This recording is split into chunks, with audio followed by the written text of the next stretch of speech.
नमस्कार मैत्रिणींनो, आज मी सकाळी नाश्त्यासाठी बनवला होता आलू बीटरूट पराठा। त्यासाठी मी सर्वात आधी बीट थोडंसं बॉईल करून घेतलं, त्याचे साल्ट काढून घेतले, नंतर ते मिक्सरला काढलं। मिक्सरला काढताना त्याच्यामध्ये थोडीशी मी ओवा आणि जिरे टाकलेलं आहे, तुम्ही बघू शकता, आणि पाणी टाकून व्यवस्थित त्याची पेस्ट करून घेतली। त्यानंतर इथे मी गव्हाचं कणिक घेतलेलं आहे, म्हणजे गव्हाचं पीठ घेतलं, त्यामध्ये चवीनुसार मीठ टाकलं आणि व्यवस्थित एक डो तयार करून घेतलेला आहे। तुम्ही बघू शकता, आपल्या गव्हाच्या पिठासारखंच आपल्याला हे पीठ मळून घ्यायचं आहे।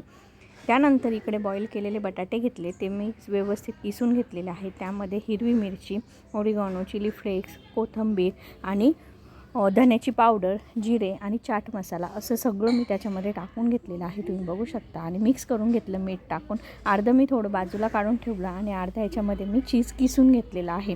ज्यांना चीज आवडत नसेल त्यांनी तसं साधंसुद्धा प्लेन खाऊ शकता, आणि ज्यांना चीज आवडतं त्यांना, लहान मुलांना तुम्ही चीजचं करून देऊ शकता। आता जर लहान मुलांसाठी करायचं असेल तर हिरवी मिरची आपल्याला स्किप करून टाकायची आहे। आणि तुम्ही बघू शकता, आपण ज्याप्रमाणे आलूचे पराठे करतो त्याप्रमाणेच आपल्याला ह्याचा पण व्यवस्थित पराठा करून घ्यायचा आहे।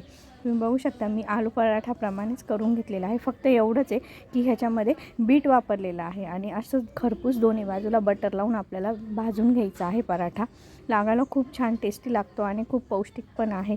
बीट तुम्हाला पण तसंच आवडत नसेल तर तुम्ही बीटचे असे वेगवेगळे पदार्थ करून खाऊ शकतात। आता तुम्ही बघू शकता, माझा आलू पराठा दोन्ही बाजूने एकदम छान खरपूस भाजला गेलेला आहे, आणि माझा बीटरूटचा पराठासुद्धा रेडी झालेला आहे। व्हिडिओ आवडला असेल तर लाईक, शेअर, सबस्क्राईब करायला विसरू नका।